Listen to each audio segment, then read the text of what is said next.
행복한 삶을 위한 여러분의 선택을 응원하는 정재무TV 진행자 정부선 재무설계사입니다. 반갑습니다. 지난 주말이 5월 8일 어버이날이었죠. 여러분들, 제 부모님들께 찾아가서 카네이션 달아드리고 맛있는 식사, 그리고 행복한 시간 보내셨나요? 오늘은 정재무TV 가정의 날 그 두 번째 제2탄 진정한 효를 행하려면 이라는 주제를 가지고 왔습니다. 언젠가는 우리 부모님께서 자녀의 도움이 절실하게 필요할 때가 오겠죠. 그때 진정한 효가 나오지 않을까요? 모든 이들이 효심 깊은 마음을 온전하게 행하고 싶을 거예요. 자, 그래서 하고는 싶지만 할 수 없는, 못하는 경우를 미연에 방지하도록 오늘은 조금 안내를 해드리려고 합니다. 그러면 우리 부모님들의 사랑을 보답하는 방법은 무엇일까요?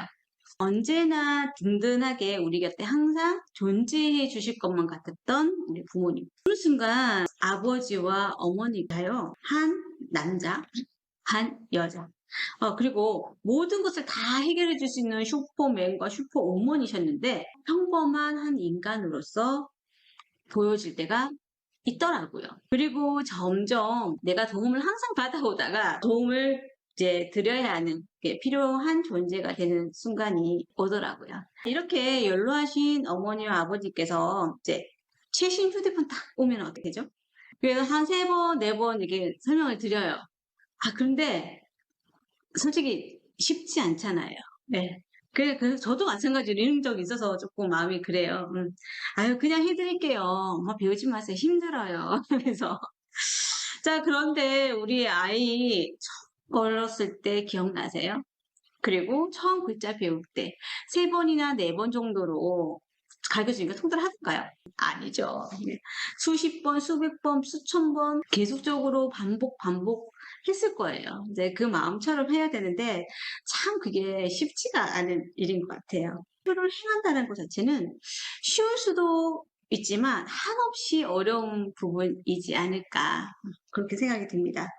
자, 그리고 예전의 효와 현재의 효가 개념이 좀 다른 것 같아요. 자녀가 이제 독립해서 잘 살아가는 것만으로도 나한테는 효도야 라고 얘기하시는 분도 계시고요. 그리고 매달 생활비를 받아야지 효도 아닌가? 라고 생각하시는 것도 있고요. 그리고 함께 시간을 보내주는 시간을 할애해주는 것 자체가 효도라고 표현하시는 분도 계세요. 그래서 각자의 효에 대한 가치관에 따라서 효를 표현하는 방식이 좀 달라진 것 같습니다. 하지만 부모님의 건강이 안 좋아지셨을 때, 그래서 혼자 독립적으로 생활하지 못할 때에는 누구나 다 효의 표현은 조금 동일해지지 않나 싶습니다. 자, 그럼 우리 부모님들이 제일 걸리고 싶지 않은 질병은 무엇일까요? 다들 이구동성으로 대답할 수 있을 것 같아요. 치매죠. 예. 뇌의 기억 장치가 이제 이상이 생겨서 본연의 나를 잃어버리고 가족들은 못 알아보는 것뿐만 아니라 남은 가족들에게 피해 주는 것조차도 모를 때가 있죠. 이제 이럴 때라든지 아니면 통풍이라든지 마비가 와서 아니면 교통사고로 장기적으로 투병 생활을 해야 될 때가 아닌가 싶어요. 부모님의 긴 간병에 효자 없다는 말 있잖아요. 근데 이제 빈병에 효자 없다라는 이 말 자체가 효자가 될 수 없는 현실이 조금 우리한테 존재하잖아요. 자, 그 첫 번째 이유가 옛날에 부모님이 같이 살 때는 부모님이 조금 아프셔요. 그래서 간병을 해야 돼. 그럼 간병해야 될 사람이 있었죠. 그런데 요즘은 어떻습니까? 최근에 부부들이 모두 다 사회생활을 하고 그 사회생활하는 그 과정에서 가정을 꾸려나가는 경우가 대다수입니다.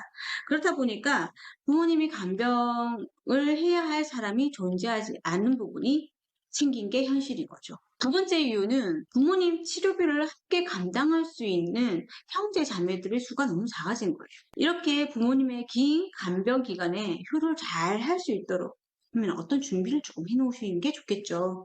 그 첫 번째는 목돈이 들어가는 그런 질병 보험으로 대체를 해놓으시는 게 좋습니다. 두 번째는 입원 일당이나 간병인 지원되는 그런 특약 있잖아요. 이런 거 간병보험을 조금 준비해 놓으시면 도움이 되지 않을까. 왜냐하면 그런 상황이 됐을 때 내가 간병을 해줄 수는 없고, 그런데 간병인 인건비 장난 아니잖아요. 그래서 그런 부분도 필요할 것이고요. 그리고 이런 뭐 자금적인 부분도 있겠지만 주기적으로 부모님들을 지금도 찾는 것도 중요한 것 같아요. 가끔 이제 가입해 놓으신 간병보험을 저 분석할 때가 있거든요. 근데 이제 특히 이제 어르신께서 본인의 그 치매 위험을 위해서 대비해가지고 간병보험을 이제 가입하신 경우가 종종 있어요. 자, 이런 경우에 조금 분석을 해보면 좀 안타까운 부분이 좀 보이더라고요. 간병보험 가입하실 적에는요, 첫 번째로는 진단비 있잖아요. 내가 뭐가 됐을 때 얼마 나온다, 1,000만 나온다, 2,000만 나온다. 이렇게 목돈 나오는 것보다는요, 요양병원에 들어가서 진단이 됐을 적부터 매달 얼마씩 나오는 거. 이렇게 생활비로 지급되는 간병보험을 가입하시길 권유드려요. 자, 왜냐하면은 건강관리공단에서 요즘 이제 복지 그런 혜택 때문에 이런 부분 지원이 돼요. 지원이 되지만 제가 요양병원에 들어간다, 아니면 요양원 관련돼서 들어가게 되면 최소 매달 50만 원씩 추가적으로 비용이 발생합니다. 일반적으로. 그래서 그 부분은 조금 보완해 놓는 게 좋겠다. 그리고 거기 생활하는 데 있어서 부대 비용 존재하지 않을까요? 부대 비용이 필요하다는 거죠. 그래서 이런 부분을 조금 준비하시는 게 좋고, 그래서 한번 목돈 나오는 것도 중요해요. 중요하지만 매달 나오는 생활비 형식으로 있는 것도 좋습니다. 간병보험은 이제 생활비로 나오는데 그게 딱 내 걸렸어? 계속 나와. 그렇지 않아요. 기간이 정해져 있어가지고 장기적인 요양을 하셔야 하는 경우에 대비해서는요, 조금 더 나는 촘촘하게 확실하게 준비하고 싶어? 그럼 간병보험을 2부자 가입하셔가지고 가시면 된다고 합니다. 그리고 두 번째는 간병인 지원 일당이나 입원 일당으로도 가능하니까 요 해당되는 특약을 좀 가입하시면 좋을 것 같아요. 하지만 이런 특약들은 정액형보다는 거의 뭐다? 대부분 갱신형입니다. 그럴 수밖에 없어요. 물가 상승률 대비해가지고 오를 수밖에 없는 부분이어서 차후 보험료가 증가할 가능성이 높으니까 신중하게 가입하시는 게 좋고요. 그리고 세 번째로는요, 지정 대리인을 설정해 놓으셔야 됩니다. 자, 치매이기 때문에 본인의 간병보험을 가입하셨을 때 본인이 해당 질문에 딱 걸리잖아요. 나 간병보험 들어가 있는지 잊어버릴 수도 있습니다. 그렇기 때문에 차후 요 보험에 대한 부분을 보상을 받기 위해서는 누가 나 대신 지급할 수 있는 지정 대리인을 꼭 선정해 놓으셔야 되는 그런 부분이 있는 거죠. 네, 오늘 내용을 정리해 보면요. 자, 첫 번째는 효라는 것이 무엇일까? 두 번째는 제일 고민되는 질병은, 그리고 세 번째는 부모님의 간병 기간에 필요한 효는, 네 번째는 간병보험 가입 시에 조금 유의해 줘야 될 부분은 부모님의 간병 기간이 길어지면 길어질수록 효를 이렇게 행하는 걸 유지하는 게 솔직히 어렵죠. 마음이 없어서가 아니고요. 자금적으로 어려움일 경우가 많습니다. 이제 부모님의 한결같은 사랑에 대한 보다 한결같은 효심으로 할 수 있도록 우리 준비해 보는 건 어떨까요? 다음 주는 가정의 달 그 세 번째 좋은 존니의 부자 되는 습관을 소개해 드리려고 했는데요. 5월달이 종합소득세 신고의 달이더라고요.